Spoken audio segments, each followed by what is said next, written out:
నమస్కారం. పురాణాస్ ఆఫ్ భారత్‌కి స్వాగతం. ఓం నమ శివాయ.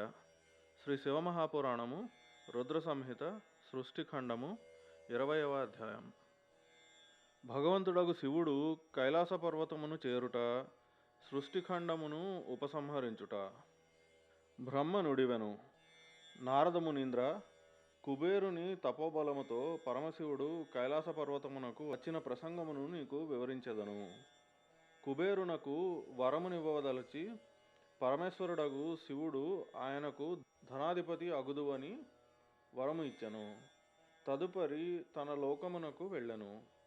అప్పుడు ఆ స్వామి మనస్సులో ఇట్లు ఆలోచించెను. బ్రహ్మ యొక్క లలాటము నుండి రుద్రుడు ప్రకటితుడయ్యను.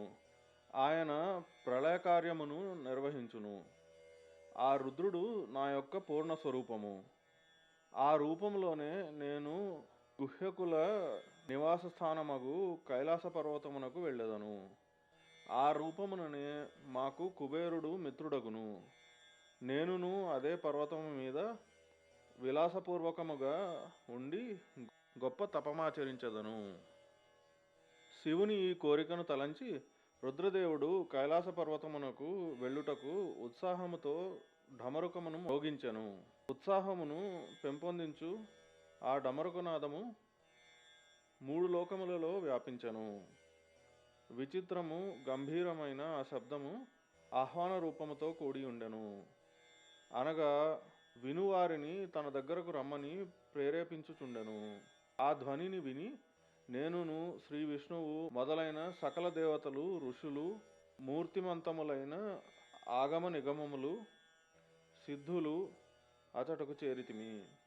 దేవతలు, అసురులు మొదలైన వారందరూ గొప్ప ఉత్సాహముతో అచటకు వచ్చిరి. భగవంతుడగు శివుని సకల పార్షదులు, సకల లోకముల చేత నమస్కరింపబడు గొప్ప భాగ్యశాలురైన గణపతులు అన్ని చోట్ల నుండి అచటికి వచ్చి చేరిరి. ఇట్లు పలికి బ్రహ్మ అక్కడున్న గణపతుల నామములను తెలుపుతూ వారిని విస్తృతముగా పరిచయము చేసెను. మరల ఈ విధముగా చెప్పనారంభించెను. అచటకు అసంఖ్యాకులు మహాబలశాలురగు గణపాలురు వచ్చి ఉండిరి. వారందరూ 1000 చేతులు కలిగి ఉండిరి. జటాముకుటధారులై విలసిల్లుచుండిరి. అందరును చంద్రచూడులు, నీలకంఠులు, త్రిలోచనులై ఉండిరి. హార కుండల కేయూర మకుటాదులతో అలంకృతులై ఉండిరి. వారు నా వలె, శ్రీ విష్ణువు వలె, ఇంద్రుని వలె తేజస్సంపన్నులుగా కనిపించుచుండిరి. అణిమాది అష్టసిద్ధులతో ఆవృతులై ఉండిరి. కోట్ల కొలది సూర్యులతో సమానముగా ప్రకాశించుచుండిరి. అప్పుడు పరమశివుడు ఆ పర్వతము మీద నివాస స్థానము నిర్మించమని విశ్వకర్మను ఆదేశించెను. భక్తులకు, ఇతరులకు నివాస స్థానములను వారి వారి యోగ్యతలకు అనుగుణముగా ఏర్పరుపమని ఆజ్ఞాపించెను. మునీంద్ర, అప్పుడు విశ్వకర్మ భగవంతుడగు శివుని ఆదేశానుసారము ఆ పర్వతమునకు వెళ్ళి శీఘ్రముగా వివిధములైన గృహములను నిర్మించెను. అప్పుడు శ్రీహరి ప్రార్థించగా కుబేరుని అనుగ్రహించుటకై శివభగవానుడు ఆనందముతో కైలాసమునకు వెళ్ళెను. శుభముహూర్తమునందు తన ధామమును చేరి భక్తవత్సలుడు పరమేశ్వరుడైన శివుడు అందరకు ప్రేమను ప్రసాదించి సనాథులను చేసెను. అప్పుడు ఆనందభరితుడై శ్రీ మహావిష్ణువు మొదలగు సకల దేవతలు, మునులు, సిద్ధులు శివునకు ఆనందముతో అభిషేకం అనరించిరి. అనేక విధములైన కానుకలు సమర్పించి క్రమముగా అందరూ ఆ స్వామిని పూజించిరి. మిక్కిలి ఆనందముతో ఆయనకు హారతినిచ్చిరి.